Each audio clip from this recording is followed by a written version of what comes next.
There is a big difference between the two. Fat phobia to me is the word phobia, or the part of the word phobia to me is a not a fear, maybe. It could be a fear or a dislike towards something. Mm-hmm. So fat phobia to me is a person that can't stand the sight of a fat person, or, you know, they just don't like fat people. Yeah. And then fat shaming, whether you like fat people or not, fat shaming is basically saying that, for an example, if a size 2 woman was wearing a bikini, that same woman years later, if she's a size 18, oh no, you can't wear that bikini because it's not in your size. Like, that's fat shaming, putting down a person because of their size. Definitely. Definitely.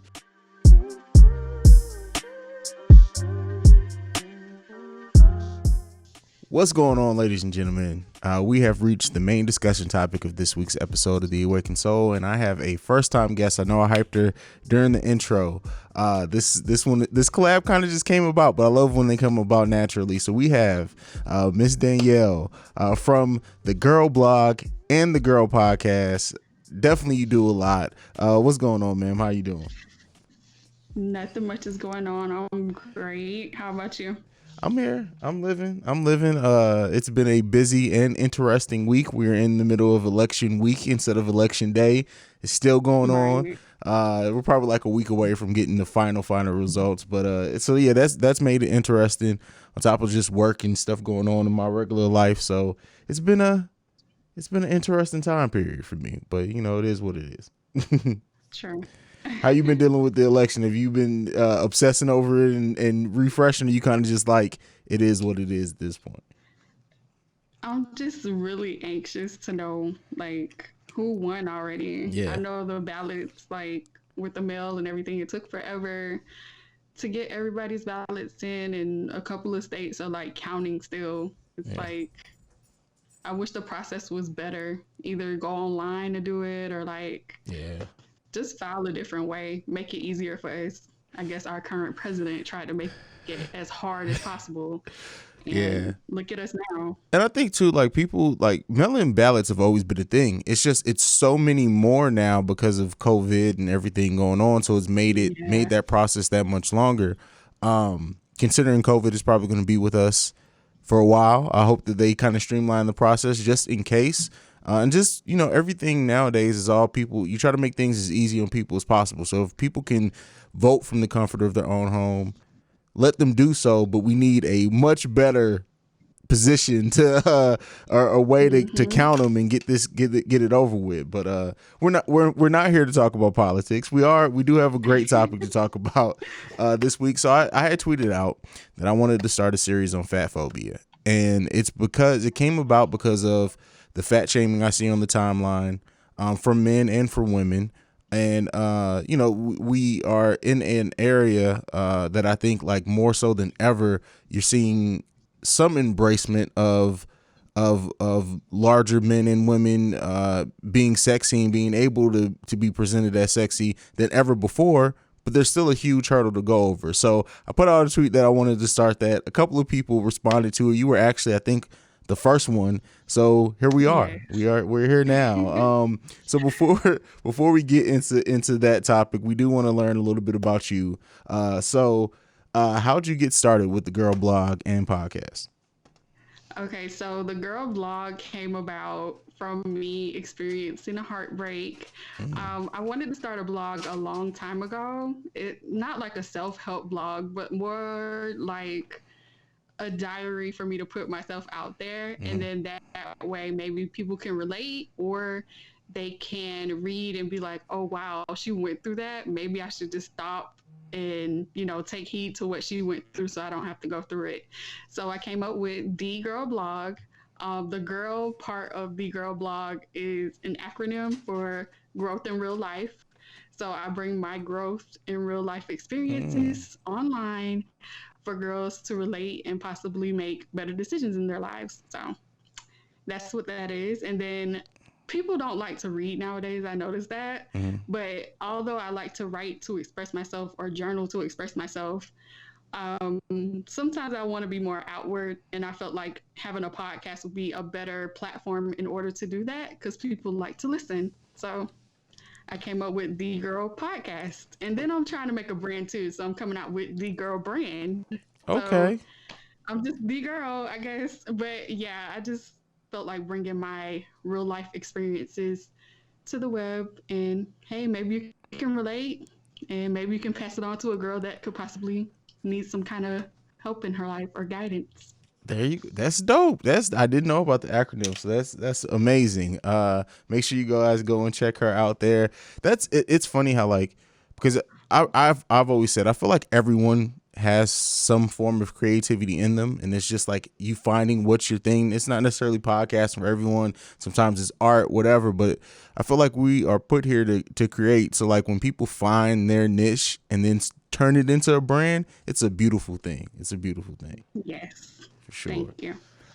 So I do a surprise icebreaker question, usually for first time guests. I actually have gotten away from it the last couple of months because we've been in a pandemic. People don't want surprise icebreaker questions, but I brought it back for you. And so this one it's usually music based because I feel like music, it tells a lot about people and kind of where their mind is. So I try to build it always about music.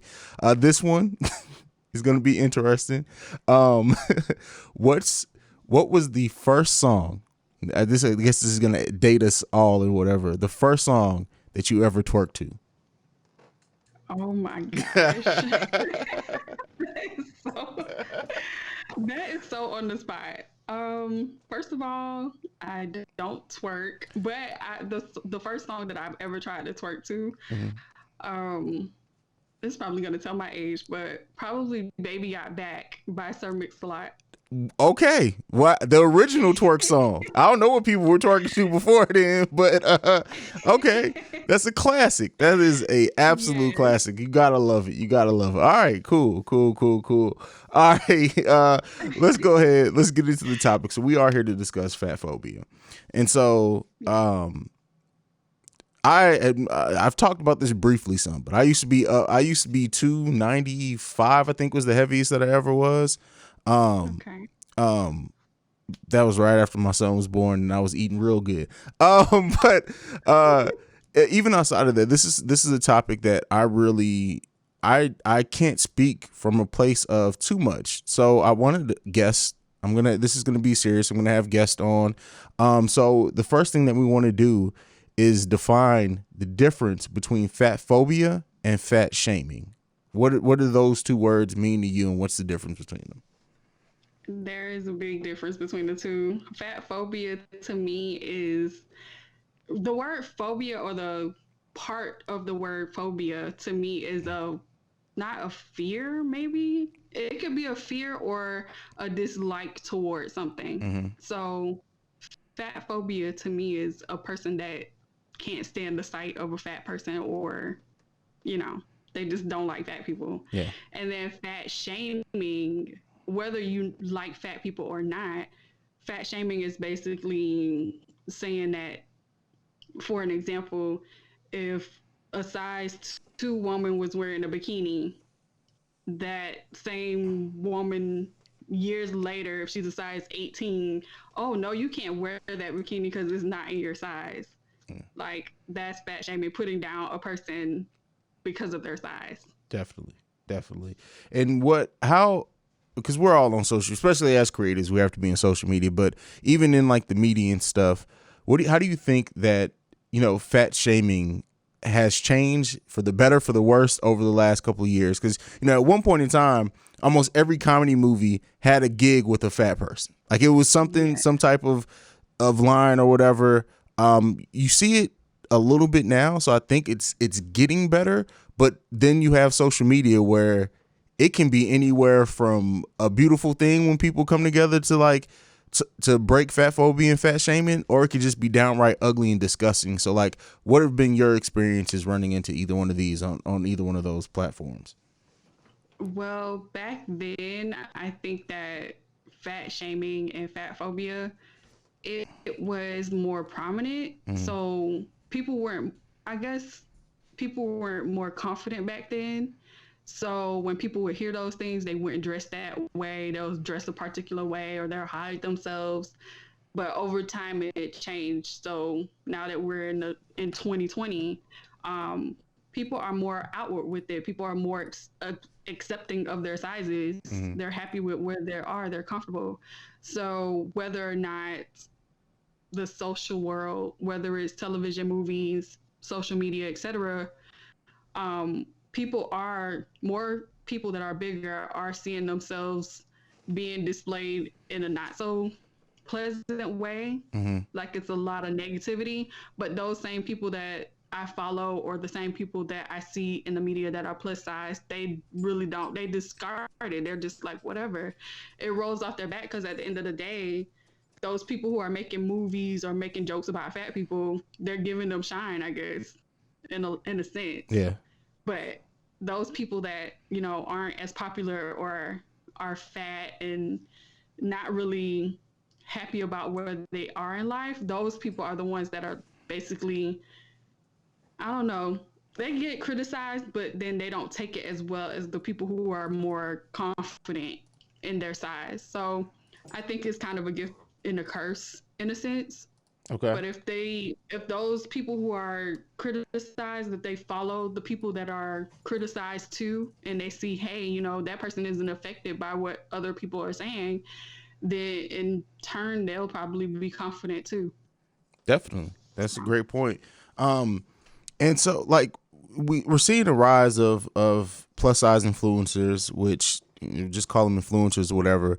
But then there are also those people who then criticize the fact that only shapely plus size women are kind of embraced publicly. Mm-hmm. So what, like, again, because there's something that I can't really speak on. What is that? What are your opinions on that? Do you think we need to see more SSBBWs and just people of all shapes and sizes as plus size influencers, or do you think that it's always going to be just the more curvy plus size influencers who really gain the popularity?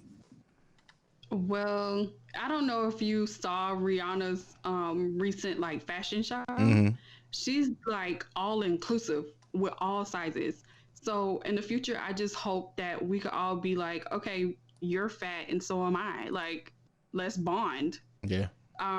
That's what I'm hoping in the future. Cause me, I know a lot of people say, oh, you're curvy, you're voluptuous, like you have a nice body or whatever. But in the back of my mind is like, sis, I got rolls, I got arm fat, my legs scrub. Like we're all fat. Like we all have characteristics that make us, click. So Yeah.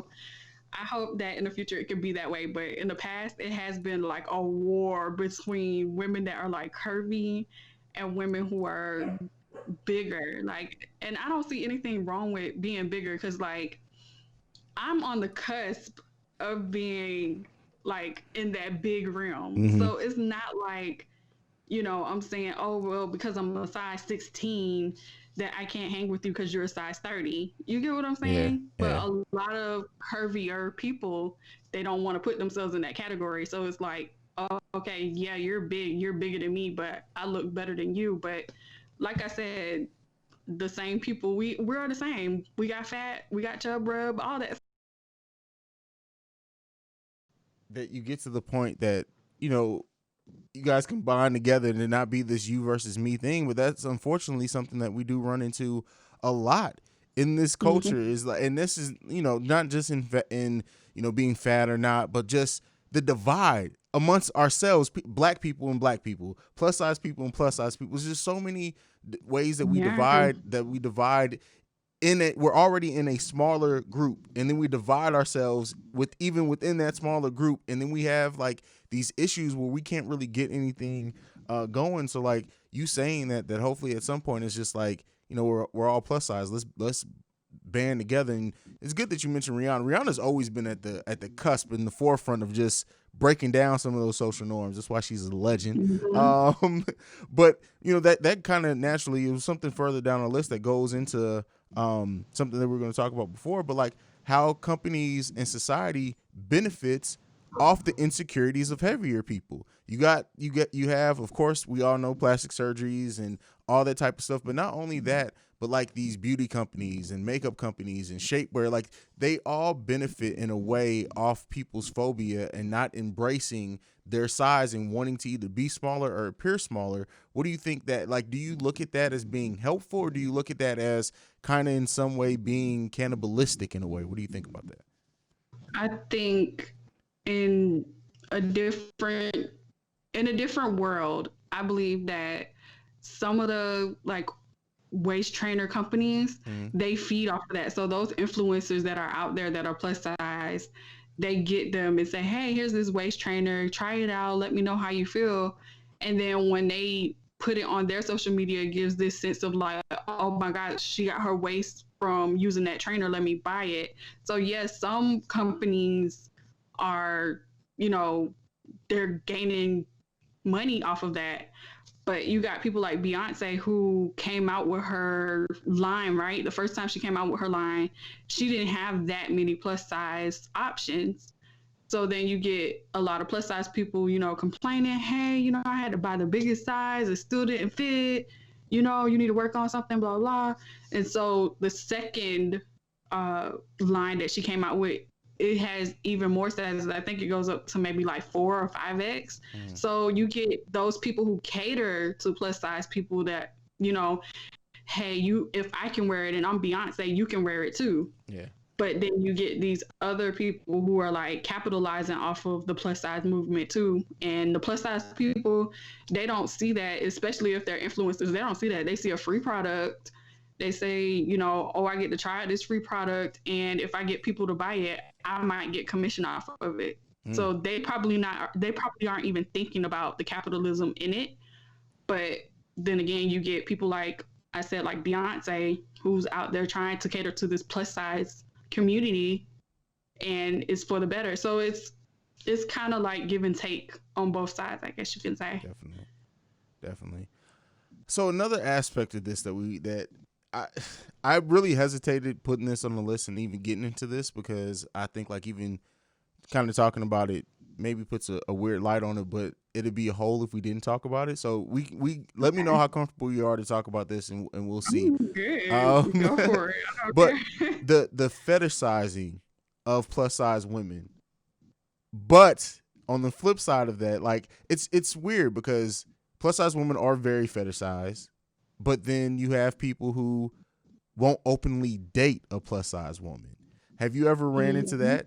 What do you think people are battling with that fall in that category? Because honestly, it's like, and this is, you know, I have a relationship and sex podcast as well, and the thing that I always say on that one is like, no matter what you're attracted to, whatever you like, whatever it is, whatever spectrum weird kink you're into, why feel like you have to hide that side of yourself? And that's what it seems like sometimes to me. And seeing men, I even had a friend who falls into this category, so I'm not going to throw him under the bus. But what do you think about all this and how that shakes out?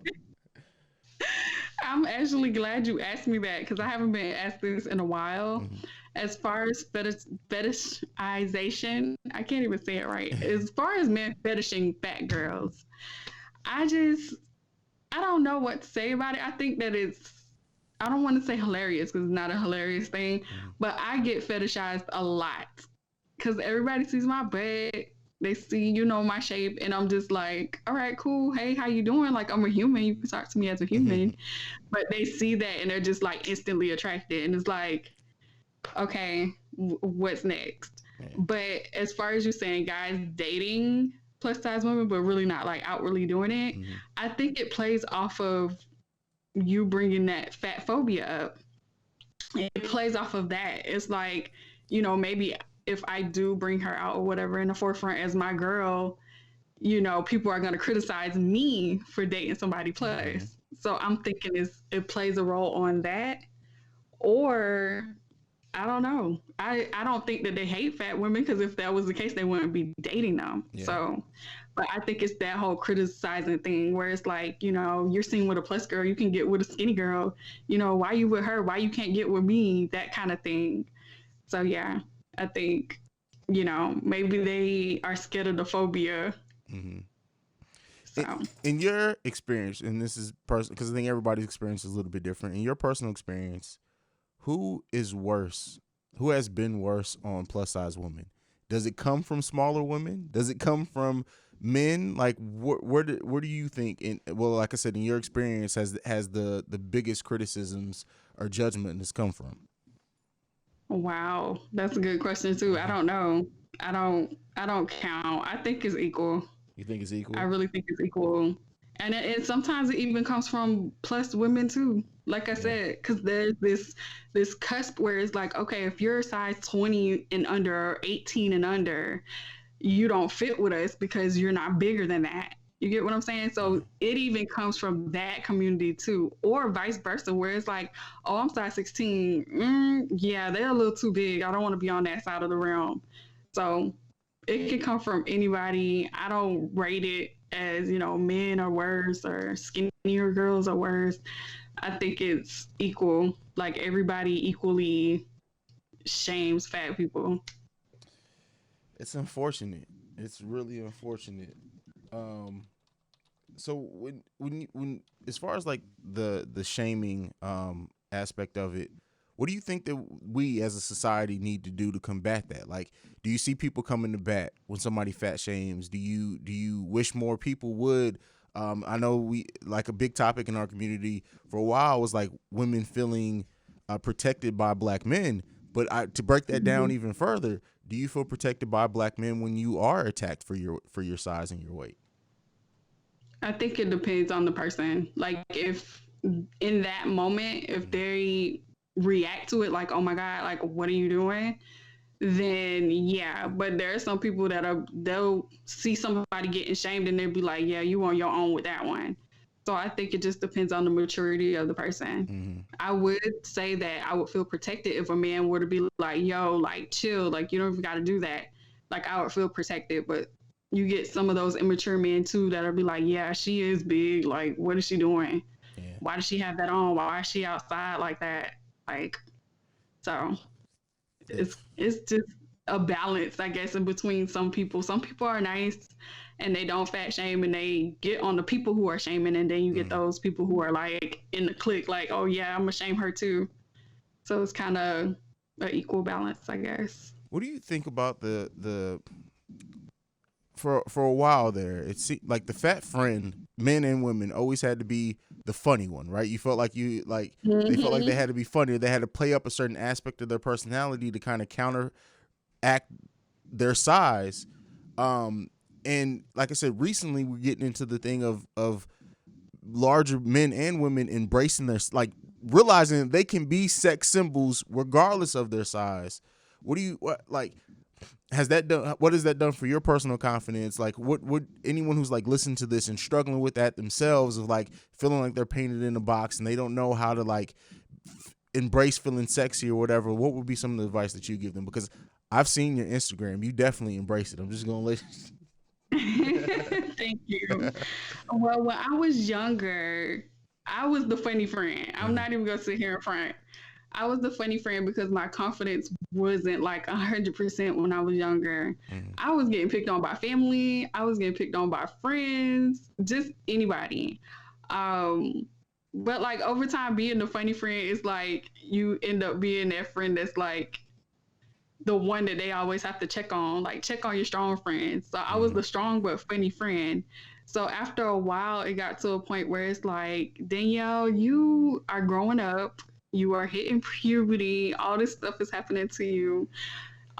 Your body shape is not like the average girl. So like you got to start dressing up. And then like when I started dressing up when I was in high school, I would wear a jacket over myself. Like I would wear baggy pants. mhm.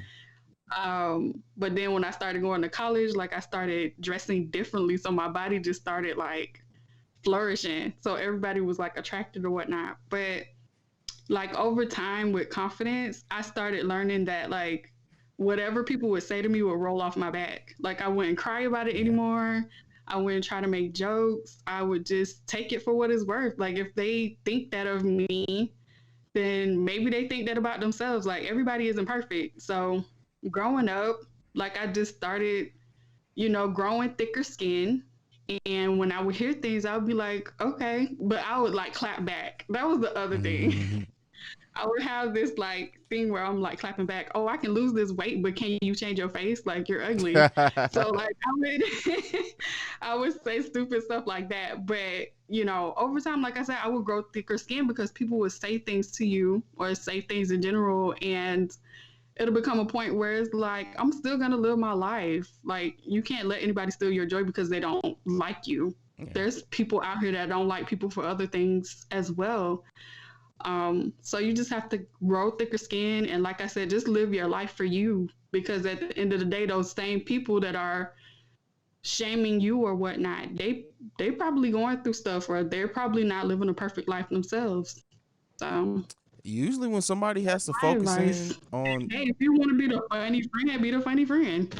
definitely be, yeah, and there's nothing wrong with being the funny friend. Like hell, I can be the funny friend for sometimes. Most of the time I'm just standing back watching though.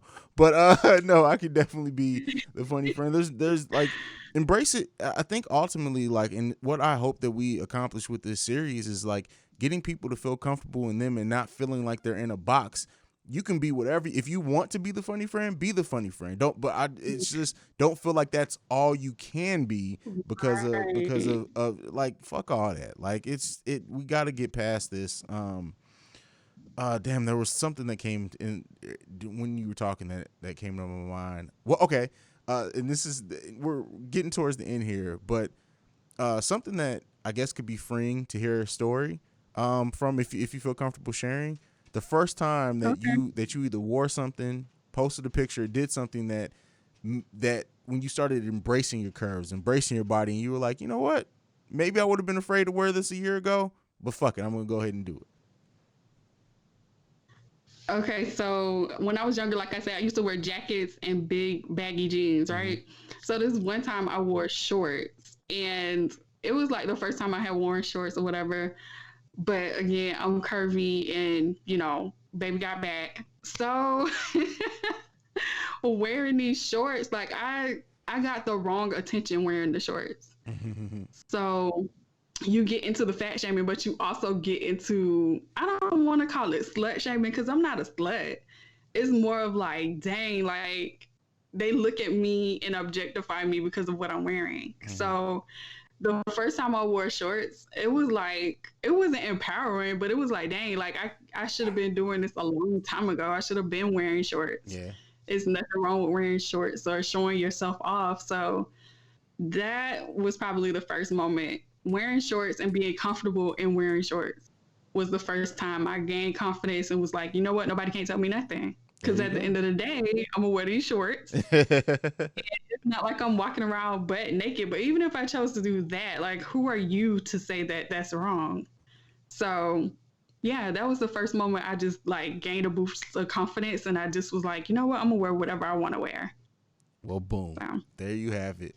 Is there before we go? Is there any advice that you want to give to anyone who's listening to this, whether they're plus size, whether they're afraid to date someone who's plus size and admit their attraction, whether they're somebody who used to fat shame, like any parting words, anything you got for anyone before we go? I just say, live your life.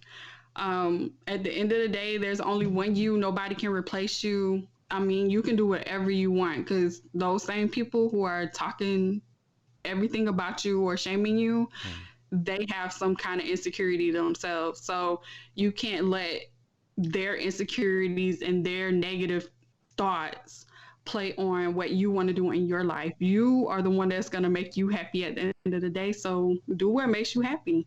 Whether that's wearing jeans, wearing shorts, wearing a thong outside, do you. Because those people, they're not doing for you. Well, there you have it. Give them your social media. Thank you so much. I know we've interacted some on the timeline, but we really, really didn't know each other before this. I We did. really do. Thank you for joining me and taking the time out because this isn't an easy topic to talk about, and it's really you opening it up. So I definitely appreciate you for doing this. But give them your social Thank media you. website. Tell them where they can find you at. Okay, so my website is the THEE girlblog.com, and you can find my stories there where you can relate. Or you can follow me on Instagram and Twitter at the girl blog or at the girl podcast. All right, there you have it. Make sure you guys go and support her. Maybe I'll get to be a guest on her podcast at one point, but we'll see Of course. what collaborations are down the road. We out. Peace. Bye. This has been a presentation of the Breaks Media.